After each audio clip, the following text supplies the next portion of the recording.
Hello friends, welcome to study group पाठशाला।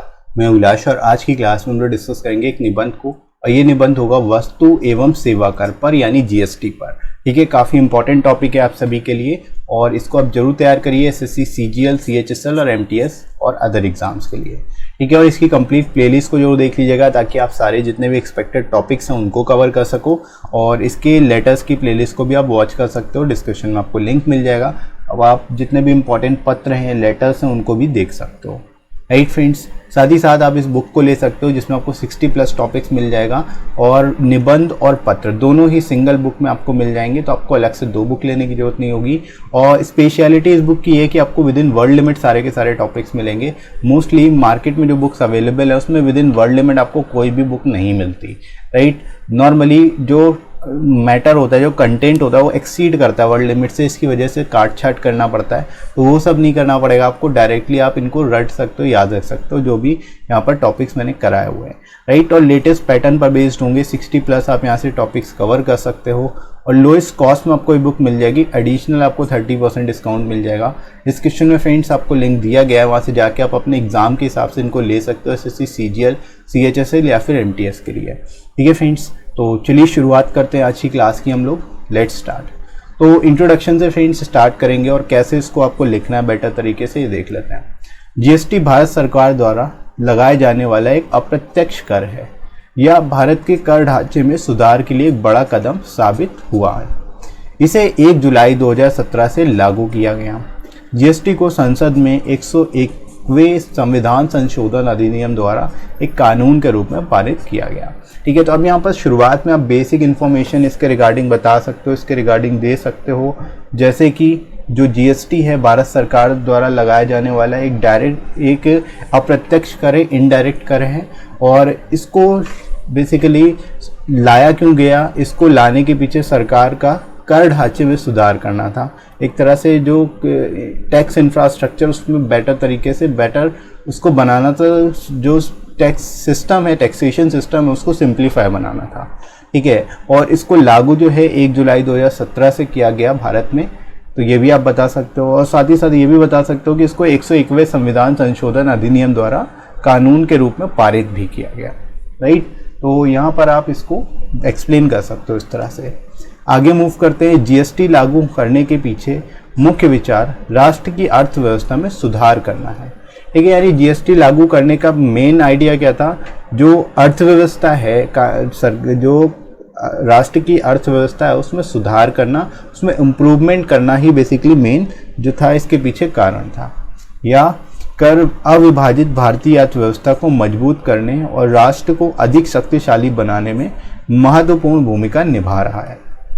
आप ये भी कह सकते हो फ्रेंड्स, ये जो कर है इसकी वजह से क्या है, राष्ट्र की अर्थव्यवस्था को मजबूत करने के लिए और अधिक राष्ट्र को अधिक शक्तिशाली बनाने में इसकी अधिक एक अहम भूमिका है, और लगातार ये अपनी भूमिका निभा भी रहा है। राइट, जीएसटी पहली बार 1954 में फ्रांस में लागू किया गया। अभी आप यहाँ पर इसकी हिस्ट्री भी बता सकते हो कि जीएसटी को पहली बार कब 1954 में फ्रांस में लागू किया गया था। ठीक है, फर्स्ट टाइम जो है जीएसटी को 1954 में फ्रांस में लागू किया गया। इसमें सभी अप्रत्यक्ष कर जैसे वैट, मनोरंजन कर, सेवा कर आदि शामिल हैं। राइट, तो इसमें आप बता सकते हो इसमें जितने भी इनडायरेक्ट टैक्सेस हैं वो सभी इंक्लूड हैं, चाहे वैट हो, मनोरंजन कर हो, सेवा कर हो या अदर कोई टैक्सेस हो। तो इन सभी को ख़त्म करके जीएसटी में कन्वर्ट कर दिया गया। अब हर व्यक्ति को केवल जीएसटी पे करने की ज़रूरत है और किसी भी तरह के इनडायरेक्ट टैक्स पे करने की ज़रूरत नहीं है। राइट, तो इस तरह से यहाँ पर आप इसको बता सकते हो। राइट फ्रेंड्स, आगे फ्रेंड्स बढ़ते हैं हम लोग बॉडी सेक्शन में। इसमें और बेटर तरीके से आप और इससे रिलेटेड पॉइंट्स जो हैं वो बता सकते हो। जैसे जीएसटी 3 प्रकार के करों से बना है, जिसमें केंद्रीय जीएसटी, राज्य जीएसटी और अंतर्राज्यीय जीएसटी शामिल हैं, जो वस्तु और सेवा के परिवर्तन से निर्धारित होते हैं। ठीक है, अब आप जीएसटी के प्रकार बता सकते हो कि जीएसटी जो है वो 3 प्रकार के हैं। एक है केंद्रीय जीएसटी, एक है राज्य जीएसटी, एक अंतर्राज्यीय जीएसटी है। और ये लागू कैसे होंगे, ये जीएसटी लगाया कैसे जाएगा, वो डिपेंड करेगा स्थान परिवर्तन के हिसाब से, कि मतलब कहाँ से कहाँ पर वस्तु या सेवा को ले जाया जा रहा है, ट्रांसफ़र किया जा रहा है, उसी हिसाब से जो सरकारें होंगी वो यहाँ पर जीएसटी अपने अकॉर्डिंग लगाएंगी, टैक्स लगाएंगी। राइट, कई अर्थशास्त्रियों का कहना है कि जीएसटी अर्थव्यवस्था को लंबे समय तक बढ़ावा देता रहेगा। ठीक है, यानी जीएसटी के कारण जो है अर्थव्यवस्था को एक तरह से लॉन्ग टर्म बूस्ट मिलेगा और लगातार जो है इसको बूस्ट करता रहेगा। ठीक है, तो यहाँ पर आप ये भी बता सकते हो। आगे बढ़ते हैं। भारत एक सामूहिक अर्थव्यवस्था है जहाँ प्रत्येक राज्य के लिए उनके लिए अपने स्वयं के नियम हैं। ठीक है, यानी जो यहाँ पर सामूहिक अर्थव्यवस्था होने का एक सबसे बड़ा ड्रॉबैक यही है कि इससे क्या होता है कि जो सभी राज्यों के अपने अपने नियम होते हैं तो यूनिफॉर्मिटी नहीं आ पाती है, एक रूपता नहीं आ पाती है। राइट, तो यही आप यहाँ पर बता सकते हो कि सामूहिक अर्थव्यवस्था है भारत, जहाँ प्रत्येक राज्य के अपने स्वयं के नियम हैं। यह देश के विकास को क्या कर देता है, धीमा कर देता है। व्यवसायों के लिए कठिनाइयों और कर चोरी और भ्रष्टाचार की उच्च संभावनाएं पैदा करता है। ठीक है, अब इससे क्या होगा, जब अलग अलग राज्यों के अलग अलग नियम होंगे तो उससे क्या होता है कि व्यवसायों के लिए कठिनाइयाँ पैदा होती हैं, उनको टैक्स पेमेंट करने में काफ़ी ज़्यादा डिफ़िकल्टी होती है। साथ ही साथ कर चोरी की, टैक्स इवेजन और भ्रष्टाचार भी तेज़ी से बढ़ जाता है। राइट, तो ये सारी समस्याएं जो है बढ़ती हैं इसके कारण। तो यह कर भुगतान की प्रक्रिया को सरल बनाने और सरकार और व्यवसाय दोनों के लिए फ़ायदेमंद साबित हुआ है। ठीक है, आप यहाँ पर बता सकते हो यह कर जो है या जो टैक्स है भुगतान प्रक्रिया को इसने सरल बना दिया है, सिंपल बना दिया है, क्योंकि अब केवल एक ही टैक्स होगा और बेसिकली सिंगल टैक्स पे कर देना होगा बस, और कुछ भी अलग अलग टैक्सेस के लिए जो है लोगों को कंफ्यूज होने की ज़रूरत नहीं है, जिससे व्यवसायों का भी समय बचेगा। तो इस तरह से आप कह सकते हो सरकार और व्यवसाय दोनों के लिए ये जो है फ़ायदेमंद साबित हुआ है और भ्रष्टाचार को कम करने के लिए एक अहम भूमिका निभा रहा है। ठीक है, इससे भ्रष्टाचार भी जो है धीरे धीरे कम हो रहा है। राइट फ्रेंड्स, तो यहाँ पर इस तरह से आप यहाँ पर इन पॉइंट्स को बता सकते हो, इन पॉइंट्स को यहाँ पर एक्सप्लेन कर सकते हो। राइट फ्रेंड्स, आगे बढ़ते हैं हम लोग बॉडी सेक्शन में। यहाँ पर आप इससे रिलेटेड कुछ और पॉइंट्स बताओगे, जैसे कि जीएसटी एक सरल कर प्रणाली है। अब करदाता को इस बात को लेकर परेशान नहीं होना होता कि उसे किस प्रकार के करों का भुगतान करना है। अब केवल एक ही टैक्स है जो है जीएसटी। ठीक है, पहले क्या होता था, अलग अलग टैक्स होते थे, इनडायरेक्ट टैक्सेस भी बहुत सारे होते थे, तो उसमें करदाता को कंफ्यूज होना रहता था कि कौन सा कर का भुगतान किया है और कौन सा करना है। तो इस चीज़ को लेकर के अब ये जो टेंशन है वो नहीं रहेगी। जितने भी करदाता हैं उनको किसी भी तरह का टेंशन जो है वो ख़त्म हो चुकी सभी तरह की, और जो करों का भुगतान है वो केवल एक ही टैक्स पे करना होगा जो कि जीएसटी होगा। राइट, जीएसटी को लागू करने के पीछे सरकार का agenda one nation one tax है। अब आप ये भी बता सकते हो जीएसटी को लागू क्यों किया गया। बेसिकली सरकार का जो एजेंडा था इसके पीछे वो वन नेशन वन टैक्स करना। ठीक है, एक देश एक कर ये लाना, इस अप्रोच को बढ़ावा देना, यही बेसिकली मेन मकसद था सरकार का जीएसटी को लागू करने के पीछे। राइट, तो इस तरह से यहाँ पर आप इसको बता सकते हो। आगे बढ़ते हैं फ्रेंड्स। जीएसटी ने निश्चित रूप से करदाताओं की संख्या में वृद्धि की है, जो बदले में कर दरों को कम करने में मदद कर रहा है, क्योंकि अधिक लोग कर का भुगतान कर रहे हैं। ठीक है, अब जीएसटी से क्या है कि जो करदाता है उनकी संख्या में वृद्धि हो सकी है, और साथ ही साथ जो कर की दरें हैं वो भी कम करने में मदद मिल रही है। ठीक है, जिससे क्या हो रहा है, ज़्यादा से ज़्यादा लोग जब भुगतान कर रहे हैं तो उससे क्या होगा, ओवरऑल जो इसका इम्पैक्ट है लोगों को ही फ़ायदा मिलेगा इसका। राइट, उनको टैक्स जो रेट है वो कम हो जाएंगे, तो सरकार को बेसिकली जो है वो ओवरऑल जो जनता है उनको भी फ़ायदा देगी। ठीक है, कैस्केडिंग कर प्रभाव को हटाना जीएसटी का एक और लाभ है। अब देखो पहले क्या होता था, मल्टीपल टैक्स होता था, तो एक ही गुड्स जो है जब मल्टीपल सेक्शन में जाता था तो वहाँ पर अलग अलग टैक्स लगता था।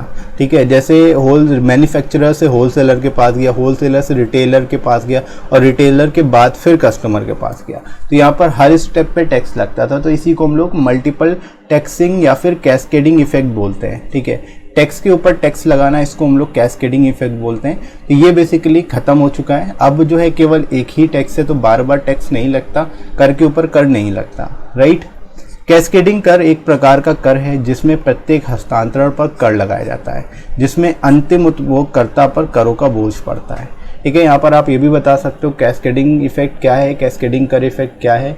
ये एक तरह का कर होता है जिसमें प्रत्येक हस्तांतरण पर, जैसे मैंने बताया कि जो होलसेलर है वो क्या करेगा, रिटेलर को देगा सामान, और रिटेलर जो है वो कंज्यूमर को देगा। तो हर ट्रांसफ़र पर क्या होगा, यहाँ पर टैक्स लगेगा। तो टैक्स जो है वो मल्टीपल प्लेसेस पे लग रहा है, तो टैक्स के ऊपर टैक्स पड़ जाता है, तो इसी को हटाना ही बेसिकली कैस्केडिंग इफेक्ट कहलाता है। ये कैस्केडिंग इफेक्ट है, इसको हटा दिया गया जीएसटी के द्वारा, राइट। तो अब जो है टैक्सेस जो है वो कम पे करना पड़ेगा एक तरह से, ये भी आप कह सकते हो, क्योंकि कर के ऊपर कर नहीं पे करना पड़ेगा, राइट। आगे फ्रेंड्स मूव करते हैं हम लोग कंक्लूजन में। हर अवधारणा के कुछ सकारात्मक और नकारात्मक दोनों पहलू होते हैं। बस कुछ नकारात्मक पहलुओं के आधार पर एक प्रणाली को अच्छा या बुरा नहीं माना जा सकता, जिसमें कई लाभ हैं, ठीक है। तो यहाँ पर कॉन्सेप्चुअल बेस्ड पर बात कर सकते हो कि कोई भी कॉन्सेप्ट आता है, कोई भी नई थ्योरी आती है, तो उसके कुछ सकारात्मक पहलू भी होते हैं, कुछ नकारात्मक पहलू भी होते हैं, कुछ पॉजिटिव एस्पेक्ट भी होते हैं, कुछ निगेटिव एस्पेक्ट भी होते हैं, राइट। तो केवल कुछ निगेटिव एस्पेक्ट को देखते हुए, शॉर्ट टर्म निगेटिव इम्पैक्ट को देखते हुए हम उस प्रणाली को अच्छा या बुरा नहीं कह सकते, ठीक है, जिसके हमें लॉन्ग टर्म जो है फ़ायदे मिले, लॉन्ग टर्म लाभ मिले। तो जीएसटी लागू करने का मुख्य कारण पूरे भारत को एक समान कर व्यवस्था के तहत लाना है, ठीक है। जीएसटी लागू करने के पीछे जो मेन कारण था सरकार का, कि समान कर व्यवस्था के अंतर्गत पूरे भारत को लाया जाए, ठीक है। तो इस तरह से, क्योंकि शुरुआत में जब जीएसटी लागू किया गया था तब इसके शॉर्ट टर्म इम्पैक्ट देखने को मिले थे, और हालांकि अभी जो है, अभी आप यहाँ पर कह सकते हो कि जो धीरे धीरे जो है इसमें इम्पैक्ट इसके जो लाभ है वो मिलना शुरू हो गया है, राइट। तो इस तरह से यहाँ पर आप बता सकते हो इसके बारे में। आगे फ्रेंड्स लास्ट पैरा की ओर मूव करते हैं। जीएसटी से अधिक पारदर्शिता और भ्रष्टाचार मुक्त कराधान प्रणाली को बढ़ावा मिल रहा है, ठीक है। जीएसटी के द्वारा पारदर्शिता भी फैल रही है, मतलब ट्रांसपेरेंसी भी आ रही है, और साथ ही साथ करप्शन फ्री कराधान प्रणाली बन रही है, टैक्सेशन बन रहा है, सिस्टम बन रहा है, ठीक है।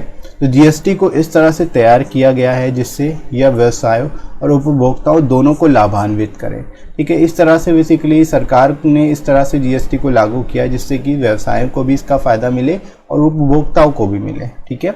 जीएसटी के आने से कोई भी टैक्स की चोरी नहीं कर पा रहा है और सरकार को टैक्स वसूलने में भी ज़्यादा दिक्कत नहीं हो रही है, राइट। तो यहाँ पर आप इस तरह से कंक्लूड करके लिख सकते हो फाइनली कि जीएसटी के लागू होने से अब कर चोरी भी नहीं हो रही, और जहाँ तक है वो निगलेक्ट हो रही है, कर चोरी नहीं कोई कर पा रहा है, और सरकार को टैक्स वसूलने में भी कोई दिक्कत नहीं हो रही है, क्योंकि अब मल्टीपल टैक्स नहीं, केवल एक ही टैक्स है, राइट। तो इस तरह से यहाँ पर फ्रेंड्स आप बता सकते हो, एक्सप्लेन कर सकते हो, एंड कर सकते हो इस टॉपिक को, राइट फ्रेंड्स। तो आई होप आप सभी को ये टॉपिक अच्छे से समझ आ गया होगा, इसको कैसे एक्सप्लेन करना है बढ़िया तरीके से वो भी आपको समझ आ गया होगा, और आई होप वीडियो अच्छा लगा होगा आप सभी को। वीडियो कैसा लगा कमेंट करके जरूर बताइएगा। वीडियो हेल्पफुल लगा हो तो लाइक कर दीजिएगा, इस वीडियो को शेयर करिएगा अपने सभी दोस्तों में, और सब्सक्राइब कर लीजिए चैनल को अगर आप में से कोई नया है तो, ठीक है फ्रेंड्स। और कमेंट सेक्शन के थ्रू आप सजेशन भी दे सकते हो, अगर आपको कोई टॉपिक इंपॉर्टेंट लगता है तो आप सजेस्ट कर सकते हो, मैं उस पर भी आपको वीडियोस प्रोवाइड कर दूंगा, राइट फ्रेंड्स। तो अभी के लिए इतना ही, नेक्स्ट मिलते हैं अगली क्लास में। Thanks for watching.